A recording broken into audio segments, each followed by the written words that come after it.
আমার হেসেলে হয়েছে আজকে দেখো, পাতলা করে টকের ডাল আম দিয়ে করেছি। মুসুর ডাল এরমভাবে পাতলা করে আম দিয়ে করলে দারুণ লাগে। চালতা দিয়ে আমরা দিয়ে যাই দিয়ে করি না কেন, একদম সুপারহিট লাগে ভাত দিয়ে খেতে।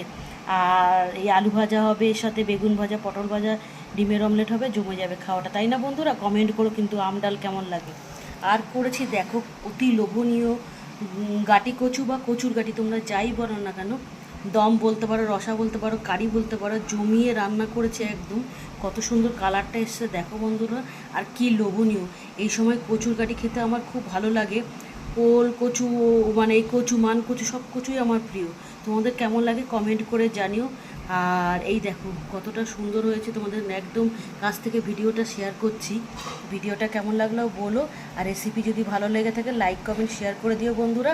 আর তোমরা অবভিয়াসলি আমার পাশে থেকে বন্ধু, তোমরা ছাড়া আমি একদম অপদার্থ বলতে পারো, একদম চলতেই পারবো না পথ। ঠিক আছে, সবাইকে ভালোবাসা দিলাম। সবাই আমার পাশে থেকে সুস্থ থেকে এতক্ষণ ভিডিওটা দেখার জন্য অসংখ্য ধন্যবাদ। Love you all.